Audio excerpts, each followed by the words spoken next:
جی السلام علیکم ورحمۃ اللہ وبرکاتہ۔ شکیل یوسف بھائی، آواز آ رہی ہے آپ کو؟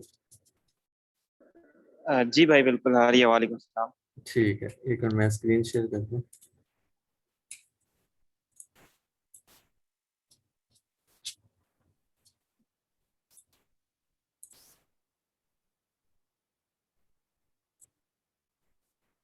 جی اچھا، بسم اللہ الرحمن الرحیم۔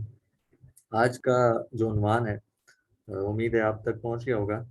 ٹاپک ہے نظریاتی جنگ اور اس کے اثرات، ideological war and its effects. وقت ضائع کیے بغیر ہم ڈسکشن شروع کرتے ہیں۔ جو لاسٹ ویک کا ہمارا ٹاپک تھا اسلام اینڈ ماڈرنزم، اس میں ہم نے پڑھا تھا کہ نان مسلمز ہمارے خلاف جو سب سے بنیادی بیسک محنت اور ایفرٹس کر رہے ہیں، جس کے اندر وہ اپنی 4 چیزوں کو لگا کر مسلمانوں کو شکست دینا چاہ رہے ہیں، جس میں سے پہلی چیز ان کا مال، دوسرا ان کا ٹائم، کیپیبلٹیز، صلاحیتیں، اور جان ہے، اسٹرینتھ، اپنی طاقت کو لگاتے ہیں۔ تو مسلمانوں کو ان کے علماء سے دور کرنا، یہ ان کی مقصد ہے، یہ ان کی غرض ہے، جس کے لیے وہ تمام محنتوں کو کرتے ہیں۔ پھر اس پر ہم نے کہا تھا نیکسٹ ویک ہماری مکمل ڈسکشن اس پر ہوگی کہ ہمارے دشمن کس طرح ہمارے آئیڈیاز، ہماری تھاٹس اور ہمارے خیالات، ہماری ذہنی شعور کو سپوائل کرنا چاہتے ہیں۔ اسی اعتبار سے آج کا عنوان سلیکٹ کیا گیا تھا اسلام اور نظریاتی جنگ۔ آپ اپنے ساتھ پین اور کوئی پیج لے لیجئے اور ساری ڈسکشن کے ضروری پوائنٹس کو ساتھ ساتھ نوٹ کرتے جائیں۔ دیکھیں، جنگ کے 2 طریقے ہوتے ہیں۔ اگر ابھی تک آپ یہ سمجھتے آ رہے تھے کہ جنگ صرف فوج، اسلحے، ہتھیار اور ماڈرن ویپنز ہی کے ذریعے سے ہو سکتی ہے، تو آج آپ کی انفارمیشن میں اضافہ ہوگا کہ جنگ ایک اور طریقے سے بھی لڑی جاتی ہے۔ ٹھیک ہے، دوسرا طریقہ جنگ لڑنے کا، جس میں نہ کوئی اپیرنٹلی فوج ہوتی ہے، نہ ویپنز نظر آتے ہیں، بلکہ اس میں دشمن کے عقائد، بلیفز، تھاٹس کو، کنسپٹس کو نشانہ بنا کر ان کو ٹارگٹ کیا جاتا ہے۔ اسی کا نام نظریاتی جنگ ہے۔ تو تعریف ہم نے یہ پڑھی آئیڈیالوجیکل وار کی، کہ دشمن کے to change the ideas, thoughts, mentality, civilization of a nation, کسی بھی قوم کی، کسی بھی ملک میں رہنے والے لوگوں کے خیالات کی، ان کے عقائد کی، ان کے نظریات کی، ان کے کانسیپٹس کی، ان کے مینٹلٹی اور ذہنیت کو چینج کر دینا، تبدیل کر دینا اپنے کسی بھی مقصد کے لیے، اس کو کہتے ہیں نظریاتی جنگ، اس کو کہتے ہیں آئیڈیالوجیکل وار۔ آپ میں سے کئی لوگوں کے لیے یہ ڈسکشن بالکل یونیک ہوگی، انوکھی قسم کی ہوگی، اسی لیے کچھ ایگزامپلز آپ کو دیتا ہوں اس ڈیفینیشن کو سمجھنے کے لیے۔ آپ میں سے حمزہ بھائی شاید سن رہے ہیں۔ حمزہ بھائی نے مثال کے طور پر لاہور جانا ہے، اور میں یہ چاہتا ہوں کہ وہ لاہور نہ جائیں۔ ٹھیک ہے، اب دیکھ لیتے ہیں، پتہ نہیں حمزہ بھائی سن رہے ہیں یا نہیں سن رہے۔ آج وہ شریک نہیں ہیں۔ چلیں سیف اللہ فاروق کی مثال لیتے ہیں۔ تو سیف اللہ فاروق بھائی نے لاہور جانا ہے، اور میں یہ چاہتا ہوں کہ وہ لاہور نہ جائیں۔ ٹھیک ہے، اور یہیں پہ رہیں جہاں پہ وہ ہیں، کیونکہ مجھے ان سے کوئی کام ہو سکتا ہے مثال کے طور پر۔ تو میں ان کو روکنے کی کوشش کرتا ہوں۔ اب یہ میری کوشش 2 قسم کی ہو سکتی ہے۔ ایک یہ کہ میں جس گاڑی پر انہیں جانا ہے اس کے ٹائر اتار کر لے جاؤں، گاڑی توڑ پھوڑ دوں، یا اس طرح کا کوئی ایسا طریقہ اختیار کروں جس کے ذریعے سے میں ان کے جانے میں رکاوٹ بن سکوں۔ تو اگر میں ایسا کرتا ہوں تو ان کو فوراً پتہ چل جائے گا کہ معاذ مجھے لاہور جانے سے منع کر رہا تھا، ضرور یہ کارروائی اسی کی ہو سکتی ہے مجھے روکنے کے لیے، تاکہ میں لاہور نہ جاؤں۔ اچھا، دوسرا طریقہ سیف اللہ بھائی کو روکنے کا یہ ہو سکتا ہے کہ میں اپنی پاور اور اپنے رینک کو استعمال کرتے ہوئے، اپنی طاقت کو استعمال کرتے ہوئے، اپنے نام کو یا کسی بھی ذریعے کو استعمال کرتے ہوئے میڈیا کے ذریعے یہ مشہور کرا دوں کہ لاہور جانے والے تمام راستے ایک دن کے لیے بلاک کر دیے گئے ہیں، بند کر دیے گئے ہیں، فلاں ریزنز کی وجہ سے۔ اب اس طریقے سے نہ سیف اللہ فاروق بھائی کو پتہ چلے گا کہ میں نے رکاوٹ ڈالی، اور نہ وہ لاہور جا سکیں گے۔ گویا میں نے سیف اللہ فاروق کی مینٹلٹی پر اٹیک کیا، اور ان کا خود اب یہ ذہن بن گیا کہ ہاں یار واقعی اب میں لاہور کیسے جا سکتا ہوں، سارے راستے بالکل بند ہو چکے ہیں۔ تو یہ جو میں نے رویہ اختیار کیا سیف اللہ بھائی کو لاہور جانے سے روکنے کے لیے، یہ ایک نظریاتی طریقہ تھا، ایک آئیڈیالوجیکل طریقہ تھا، جس کے ذریعے سے میں نے ظاہری اپیرنٹلی کوئی رکاوٹ کھڑی نہیں کی، لیکن اسباب اور صورتحال اور انوائرمنٹ ایسے بنا دی جس کے ذریعے سے اب سیف اللہ بھائی خود اس بات کو ماننے کے لیے تیار ہیں، ہاں واقعی کہ اب میں لاہور نہیں جا سکتا۔ اس کی ایک اور مثال ایسے لے لیں۔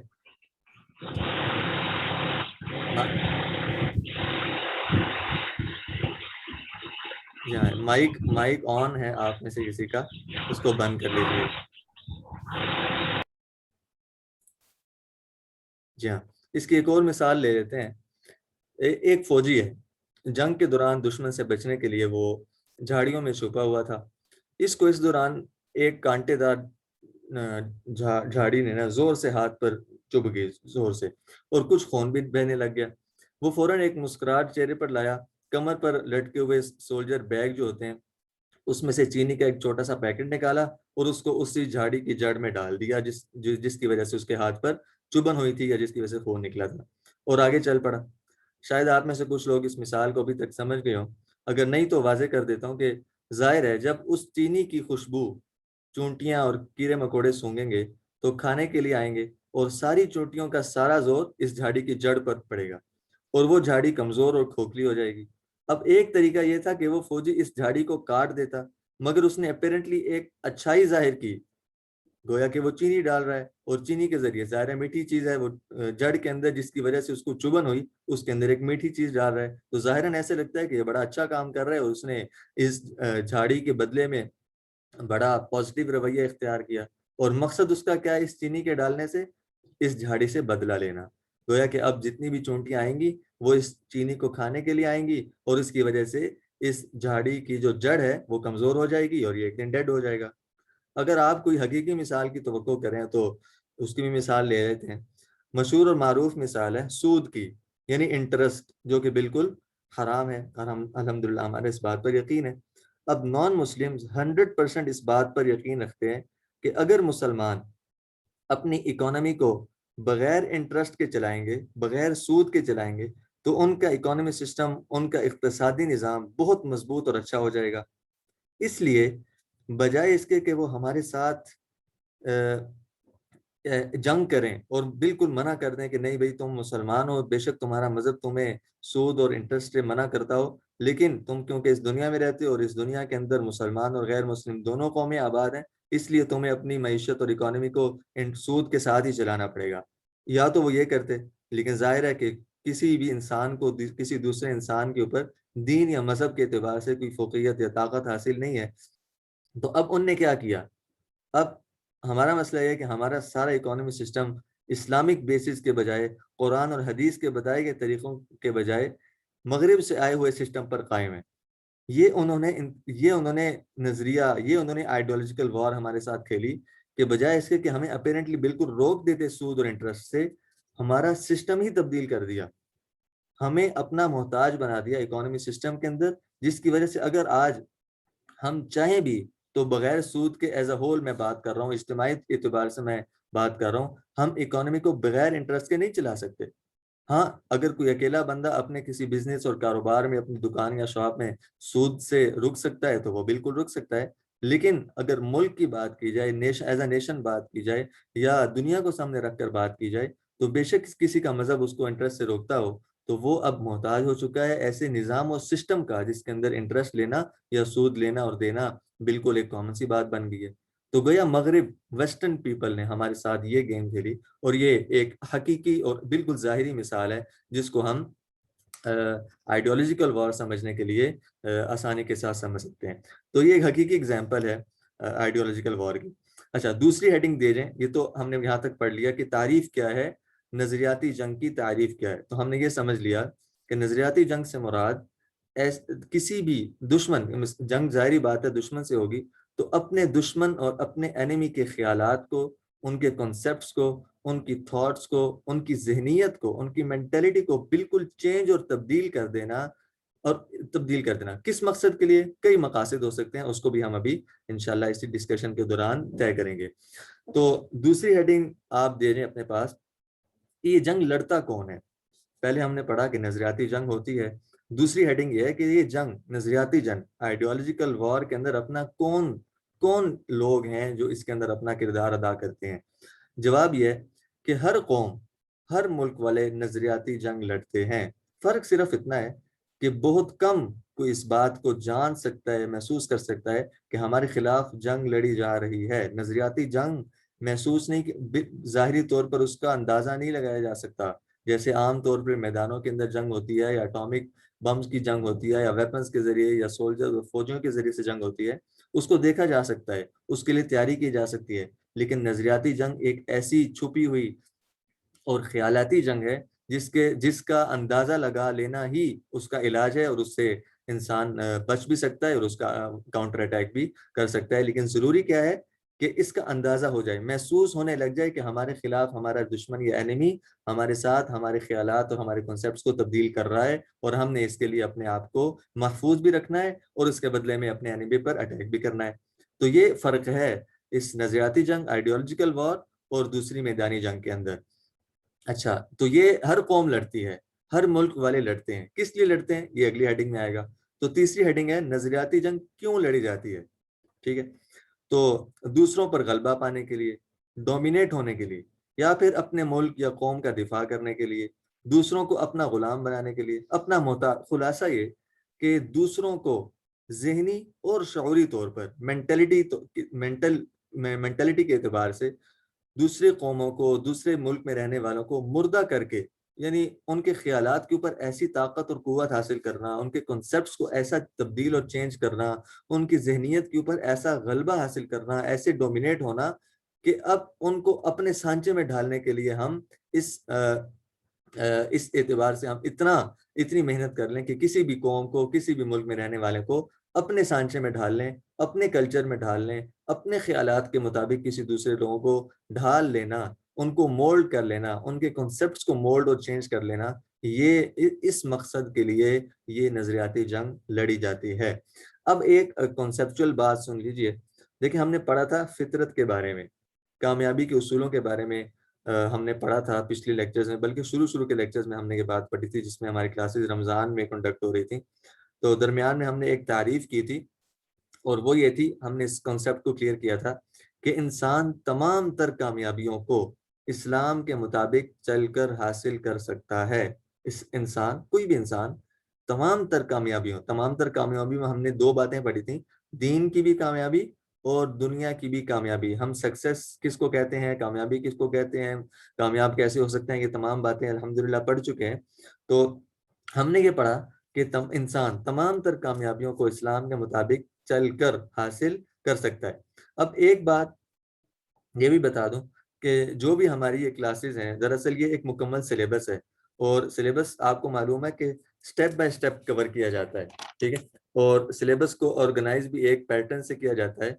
تو لہٰذا جو پارٹیسپینٹس اس کورس میں ریگولر آتے ہیں ان کو تو میری کسی بھی بات سے کوئی کنفیوژن، کوئی اشکال یا الجھن نہیں ہو سکتا، کیونکہ انہوں نے پچھلے سلیبس کو کور کیا ہے اور الحمدللہ ہم سٹیپ بائی سٹیپ صحیح چلے آ رہے ہیں، اور جتنی بھی کنفیوژن یا آبجیکشنز تھے ہم اس کو ساتھ ساتھ کلیئر بھی کرتے آ رہے ہیں. البتہ نیو پارٹیسپینٹس کو کوئی نہ کوئی کنفیوژن ہمارے کسی بھی بات سے یا سوال سے یا کسی بھی بحث یا ڈسکشن سے ہو سکتی ہے، اور اس کی وجہ یہی ہوگی کہ آپ پچھلے لیکچرز نہیں سن سکے ابھی تک. لہٰذا آپ اب دو کام کریں. ایک یہ کہ ہماری کلاس صرف سیٹرڈے اور سنڈے کو ہوگی، وہ بھی صرف آدھے گھنٹے کی تقریباً. اس میں ثابت قدمی، کنسسٹنسی کے ساتھ شرکت کریں، اہتمام کے ساتھ شرکت کریں کہ کوئی بھی کلاس یا کوئی لیکچر آپ سے مس نہ ہو. آپ کو اس سلیبس کی اہمیت کا جب اندازہ ہو جائے گا تو انشاءاللہ آپ اس کے لیے وقت نکالنا آپ کے لیے آسان ہو جائے گا. تو یہ پہلا کام آپ کریں کہ آئندہ جو بھی کلاس ہو ہماری سیٹرڈے سنڈے کو آدھے گھنٹے کی ہوگی، جب تک یہ سلیبس کور نہیں ہو جاتا اس وقت تک آپ اس کے اندر ضرور پارٹیسپیٹ کریں. دوسرا یہ کہ جو پچھلے لیکچرز ہیں ان کو تھوڑا تھوڑا کر کے سن لیں تاکہ ہر بات آپ صحیح سمجھ سکیں جو آگے ہماری لیکچرز ہونے والے ہیں. تو بات ہم کر رہے تھے کہ اسلام ہی میں دین اور دنیا کی سکسیس ہے. 100% شور بات ہے یہ. الحمدللہ ہم نے اس بات کو صحیح پڑھ بھی لیا، سمجھ بھی لیا، اور الحمدللہ سارے مسلمانوں کا اس بات پہ یقین بھی ہے. اب نان مسلمز چاہتے ہیں کہ کامیابی مسلمانوں کو نہیں بلکہ غیر مسلم کو ملے. غیر مسلم کیا چاہتے ہیں کہ مسلمان کامیاب نہ ہو سکیں، لیکن ساتھ میں وہ اسلام کو بھی قبول نہیں کرنا چاہتے. اور ہم نے پڑھا ہے کہ تمام تر کامیابیوں کو تو اللہ تعالیٰ نے اسلام میں رکھا ہے. اب غیر مسلم کامیاب بھی ہونا چاہتے ہیں اور اسلام کو بھی قبول نہیں کرنا چاہتے. اس کے لیے اب ان نے پلان یہ بنایا ہے کہ کسی طرح مسلمانوں کو ان کے اسلام سے دور کر دیا جائے. یہ ایک آیت ہے، میں چاہتا تو یہ تھا بورڈ پہ شیئر ہو لیکن شاید وہ نہ ہو سکے شیئر. اور وہ آیت یہ ہے کہ ولا یزالون یقاتلونکم حتی یردوکم عن دینکم ان استطاعوا. یہ آیت اگر شعر رہتی تو زیادہ بہتر تھا، لیکن خیر یہ آیت ہے، میں دوبارہ اس کو پڑھتا ہوں. ولا یزالون یقاتلونکم حتی یردوکم عن دینکم ان استطاعوا.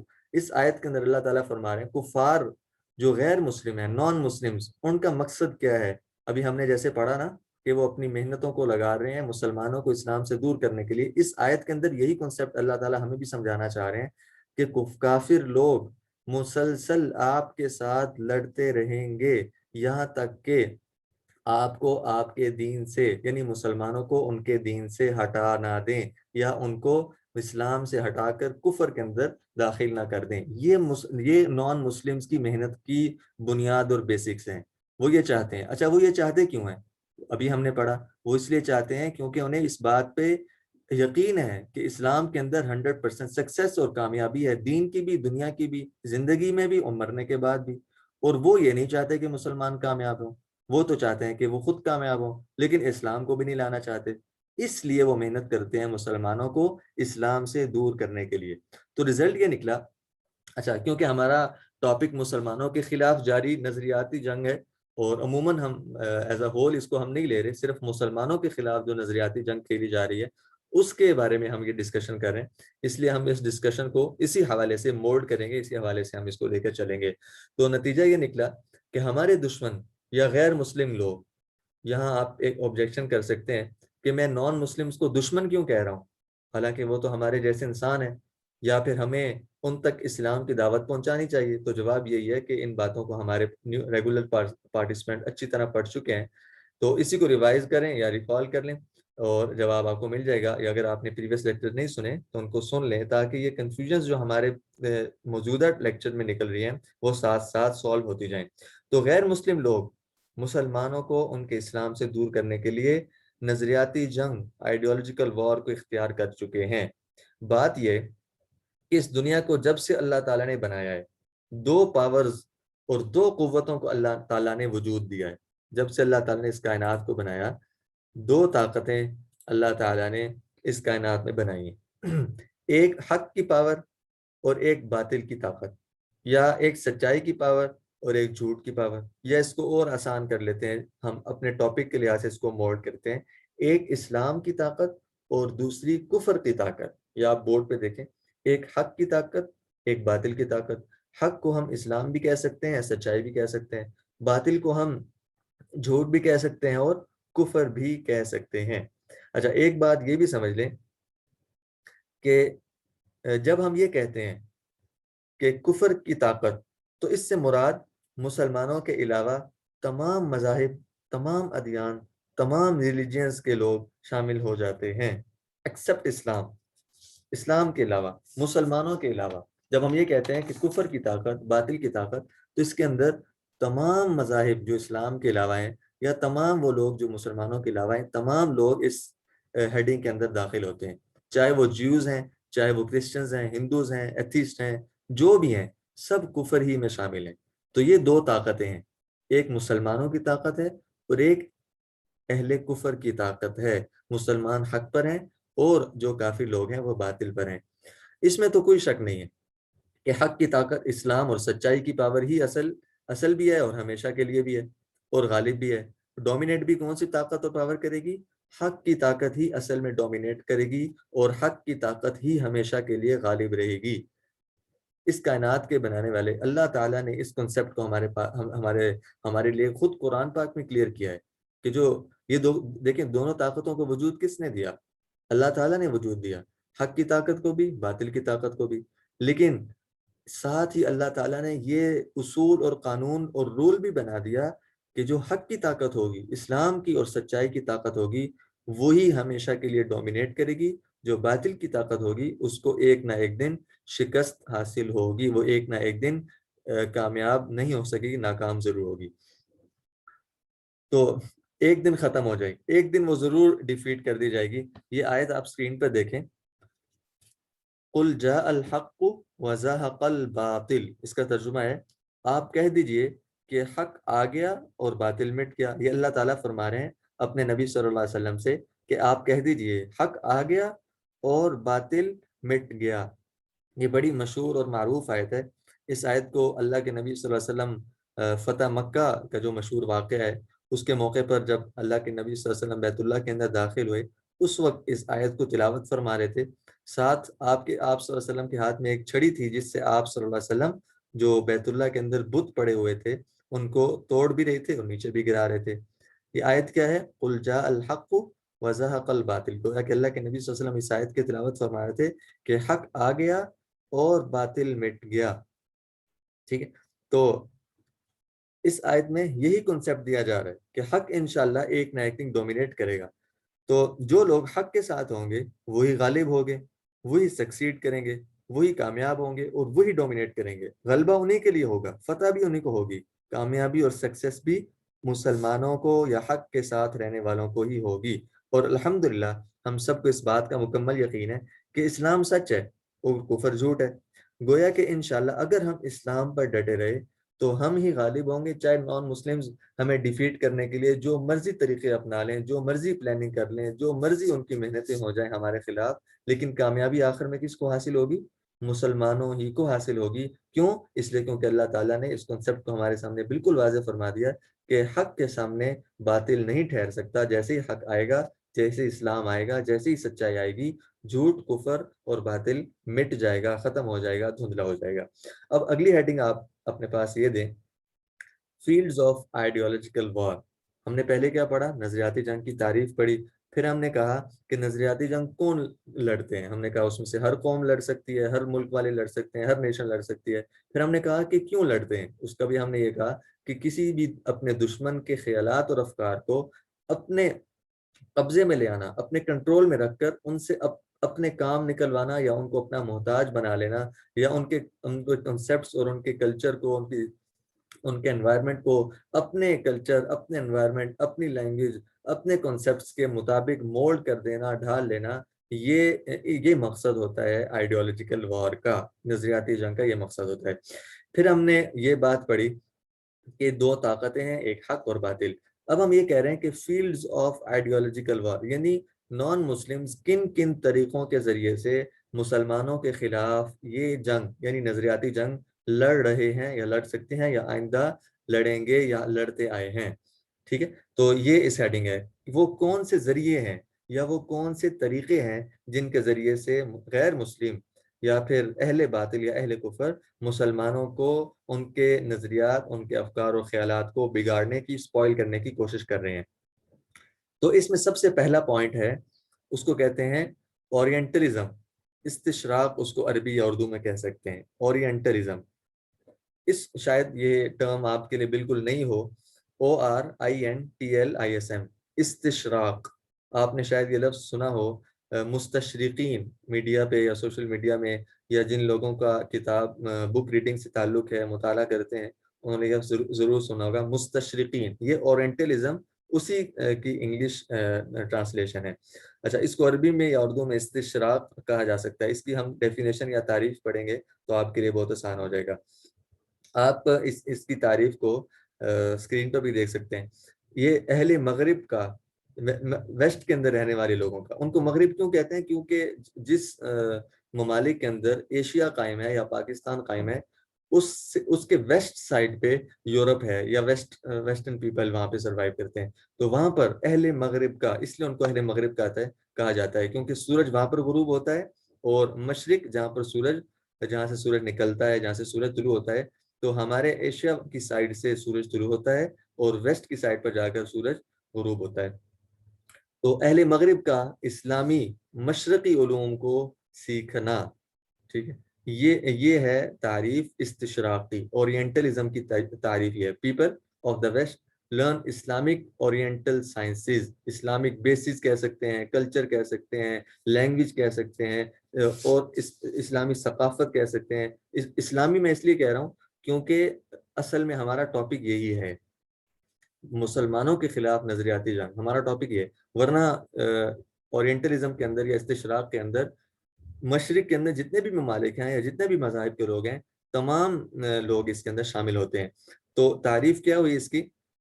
اہل مغرب کا مشرقی اسلامی دنیا کی تہذیب و تمدن، مذاہب، زبان، ہسٹری، کلچر اور عادات کیا ہیں ان کی، اطوار کیا ہیں ان کے، حالات کیا ہیں ان کے، رواج کیا ہیں، ان تمام باتوں کا علم حاصل کرنا، ان تمام باتوں کو لرن کرنا، اس کو کہتے ہیں استشراق، اس کو کہتے ہیں اورینٹلزم.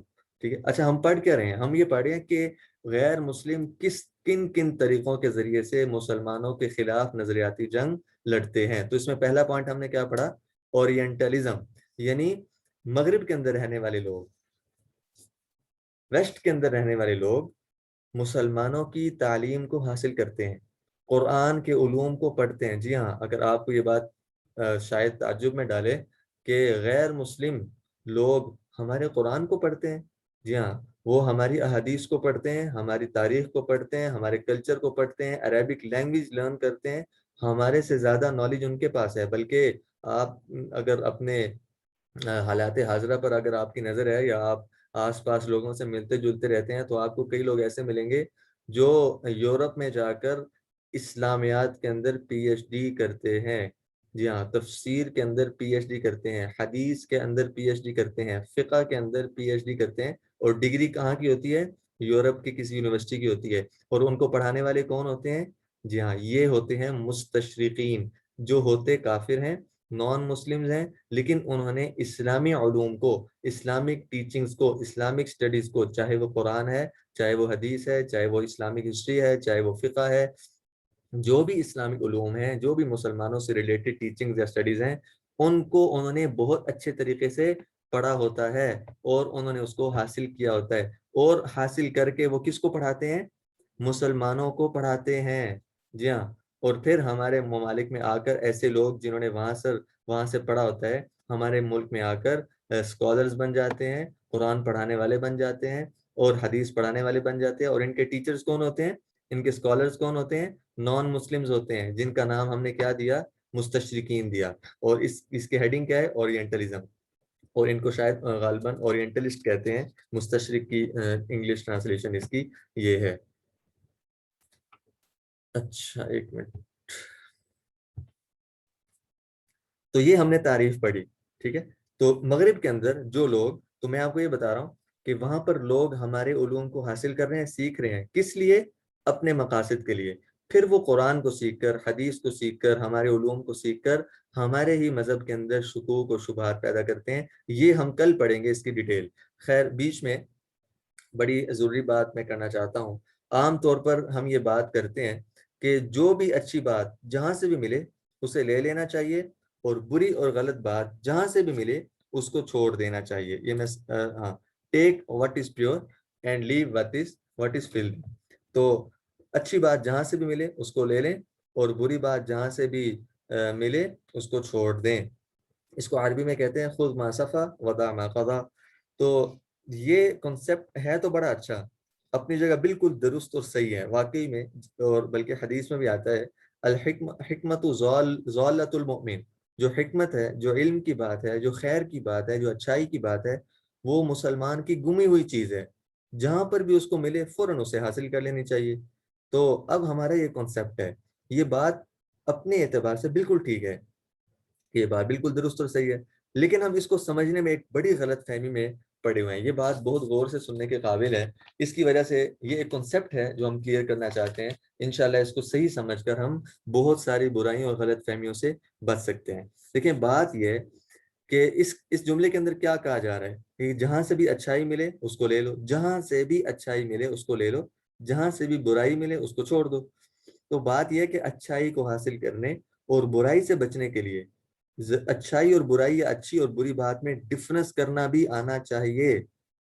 اگر کسی کو یہی نہیں پتا کہ اچھائی کیا ہے اور برائی کیا ہے کسی بھی پارٹیکولر معاملے میں، تو وہ کیسے اچھائی کو یا پازیٹیوٹی کو نیگیٹیوٹی سے یا برائی سے الگ کرے گا، اس کے اندر فرق پیدا کرے گا، اس کے اندر ڈفرنس کرے گا. مثال کے طور پر ایک بڑا سا جگ ہے، اس میں دودھ ہے، اور ایک قطرہ اس کے اندر زہر کا بھی ہے، پوائزن کا بھی ملا ہوا ہے. کیا آپ اس دودھ کو پیئیں گے یہ سمجھ کر کہ بھائی ٹھیک ہے، صرف پوائزن کا تو صرف ایک ہی قطرہ ہے نا، باقی تو دودھ ہی ہے، تو چلو میں پی لیتا ہوں.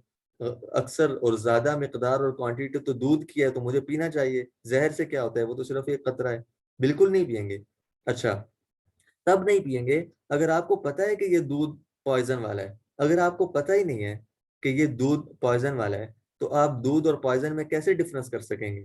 اس لیے جب ہم یہ کہتے ہیں کہ کسی بھی اچھائی کو حاصل کر لیں جہاں سے بھی ملے، تو یہ ضروری ہے کہ ہم اس صلاحیت کے اہل ہوں، ہمارے پاس یہ اہلیت ہو، ہمارے پاس یہ کیپیبلٹی ہو کہ ہم اچھائی اور برائی کے اندر ڈفرنس بھی تو کر سکیں نا، فرق بھی تو کرنا چاہیے. ٹھیک ہے، دودھ ہے جگ کے اندر اور ہمیں یہ پتہ ہی نہیں ہے کہ دودھ اور زہر اور پوائزن میں دودھ اور پوائزن میں فرق کیا ہے، تو ہم کیسے دودھ کو حاصل کر سکیں گے اور زہر سے بچ سکیں گے؟ بالکل نہیں کر سکتے.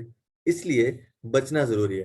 اس لیے میں یہ کہنا چاہتا ہوں کہ ہم اس کنسیپٹ کو جو آپ کو بورڈ پر نظر آ رہا ہے، ہر قسم کی کتاب ریڈ کرنے لگ جاتے ہیں اس کنسیپٹ کو پڑھ کے، ہر چینل کو سننے لگ جاتے ہیں، ہر اسلامک اسکالر کی بات ماننے لگ جاتے ہیں، ہر آرٹیکل وغیرہ وغیرہ ریڈ کرنے لگ جاتے ہیں. حالانکہ حقیقت یہ ہے کہ ہمارے پاس کیپیبلٹی ہی نہیں ہوتی حق اور باطل یا ٹرو اور فالس میں ڈفرنس کرنے کی. اس لیے یہ جملہ تو ان لوگوں کے لیے جو آپ کو بورڈ پر کنسیپٹ نظر آ رہا ہے، یہ اصل میں ان لوگوں کے لیے جو اس کیپیبل ہوں، جو اس اہل ہوں کہ صحیح اور غلط میں ڈفرنس کر سکیں، فرق کر سکیں، جو ظاہر ہے بڑا مشکل کام ہے. اس لیے آپ احتیاط کریں اور جن لوگوں کے پاس صحیح نالج ہے اسلام کا، ان سے پوچھ کر چلیں اور ان سے لرن کریں تاکہ ہدایت تک پہنچ سکیں. ہم خود سے عالم نہ بنیں، ہم خود سے نالج والے نہ بنیں کہ ہمیں پتہ ہے کہ حق کیا ہے باطل کیا ہے، ہمیں پتہ ہے ہم فرق کر سکتے ہیں، ہم بچ سکتے ہیں. نہیں.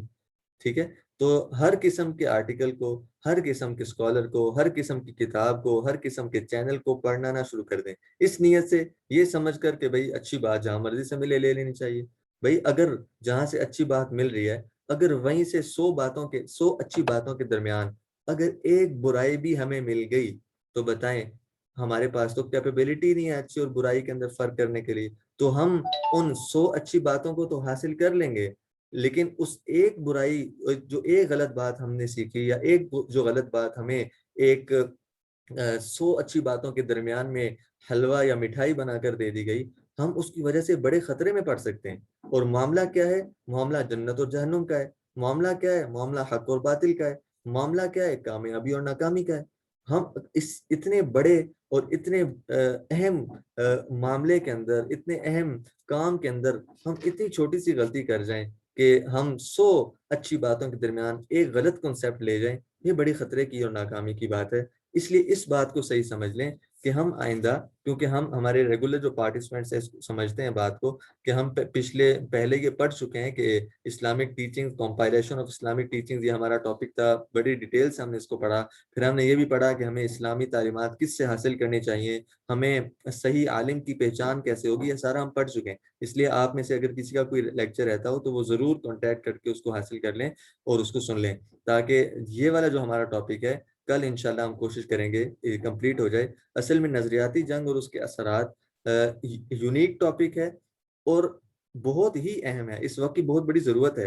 اگر اس پہ پورا ہفتہ بھی روزانہ بات کی جائے تو کم ہے، لیکن کئی کتابوں کے، عربی، انگلش اور اردو کی کئی کتابوں کو مطالعہ کرنے کے بعد آپ کے لیے ایک چھوٹا سا خلاصہ اور سمری بنائی ہے. اور یہ صرف ایک سٹارٹر ہے، تمہید ہے، شروع کرنے کی ایک بس ایک اشارہ ہے جس کے ذریعے سے آپ روڈ تک پہنچ سکتے ہیں، منزل تک پہنچ سکتے ہیں. اب اس کے اندر جو باقی ڈیٹیل اور تفصیل ہے اس کے لیے آپ کو خود محنت اور کوشش کرنی ہے. تو آج ہم نے یہیں تک پڑھا، کئی باتیں ہم نے الحمدللہ سیکھی ہیں اور آج ہم نے یہاں تک پڑھا. ہیڈنگ ہماری یہ تھی کہ غیر مسلم، نان مسلمز، مسلمانوں کے خلاف نظریاتی جنگ کن کن طریقوں سے کھیل رہے ہیں، کن کن طریقوں سے نان مسلم مسلمانوں کے اوپر اٹیک کر رہے ہیں اور مسلمانوں کو محسوس نہیں ہو رہا اور نہ نظر آ رہا ہے، اور ہمارے افکار و خیالات، ہمارے کنسیپٹس، ہمارے نظریات بالکل تبدیل ہوتے جا رہے ہیں. ہمارا جیسے ایک جملہ بڑا غالباً وہ لارڈ ماؤنٹ بیٹن کا تھا، جس نے جب ایسٹ انڈیا کمپنی ہندوستان میں آئی تھی تو اس نے کہا تھا کہ میں ایسی قوم تیار کروں گا یہاں پر کہ جو اپنے ظاہر میں تو مسلمان ہوں گے، شلوار قمیض والے ہوں گے، ٹوپیوں والے اور داڑیوں والے ہوں گے. میں ایک مفہوم بتا رہا ہوں اس کے جملے کا، سینٹینس کا، بڑا مشہور جملہ ہے، پاک سٹڈیز میں اکثر آپ لوگوں نے پڑھا ہوگا، تو ہسٹری میں بھی یہ جملہ گزرا ہے. تو لیکن ایسے ظاہر میں اپیرنٹلی تو وہ مسلمان ہوں گے، ٹھیک ہے، لیکن ان کے آئیڈیاز، ان کے تھاٹس، ان کے کنسپٹس بالکل یورپینز ہوں گے، ویسٹرن ہوں گے اور مغربی تہذیب کے اندر ڈھلے ہوئے ہوں گے. یہ ہماری آج کی تمام بحث کا خلاصہ ہے کہ نان مسلمز ہمیں اسلام سے دور کرنا چاہتے ہیں، اور ایسے چھپے ہوئے حملوں سے، ایسے رازدار طریقے سے کہ ہمیں محسوس بھی نہیں ہو رہا کہ ہم ظاہر میں تو مسلمان نظر آتے ہیں، بلکہ اب تو ہمارا ظاہر بھی، ہمارا اپیرنٹ بھی بالکل تبدیل اور چینج ہو چکا ہے، مغربی تہذیب کے اندر ڈھل چکا ہے، اور ہمارے تھاٹس، ہمارے آئیڈیاز اور افکار، ہمارے سوچنے کا انداز، ہماری ذہنیت، ہماری مینٹلٹی واقعی بالکل مغربی تہذیب کے اندر ڈھل چکی ہے۔ اور یہ خود نہیں ہوئی، بلکہ ہمارے دشمن، ہمارے اینیمیز باقاعدہ اس کے لیے پوری محنت مسلسل کر رہے ہیں، اور اس کے لیے اپنے وقت، جان، مال اور کیپیبلٹیز اور اسٹرینتھ کو لگا رہے ہیں۔ پوری ان کی پلاننگ ہے ہمیں اپنے اسلام سے دور کرنے کے لیے۔ تو یہاں تک ہم نے پہلا ذریعہ، پہلا طریقہ ہم نے یہ پڑھا جس کے ذریعے سے نان مسلم ہمارے کنسیپٹس کو خراب یا اسپوائل کر رہے ہیں، وہ ہے اورینٹلزم، استشراق جس کو کہتے ہیں۔ تو اورینٹ، اور اس کی ہم نے تھوڑی سی تعریف بھی پڑھی، اس کی باقی ڈیٹیل انشاءاللہ کل پڑھیں گے، اور کل ہم یہ بھی پڑھیں گے کہ یہ تو فیلڈز ہیں، تین اور فیلڈز ہیں، ایک اورینٹلزم، استشراق جس کو کہتے ہیں، اس کے علاوہ تین اور فیلڈز ہیں جن طریقوں کے ذریعے سے ہمارے کانسیپٹس کو سپوائل کیا جا رہا ہے۔ تو کل انشاءاللہ ہم یہ بھی کوشش کریں گے کہ ہمارا یہ ٹاپک کمپلیٹ بھی ہو۔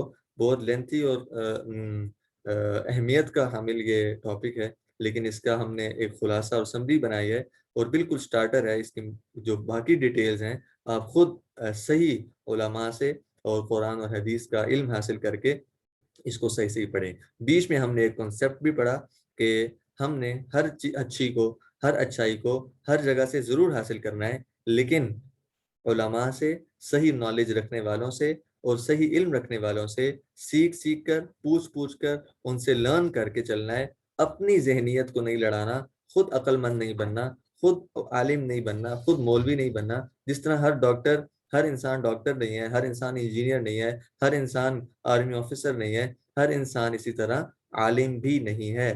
تو اللہ تعالیٰ یہ فرماتے ہیں فَاسْأَلُوا أَهْلَ الذِّكْرِ إِن كُنتُمْ لَا تَعْلَمُونَ،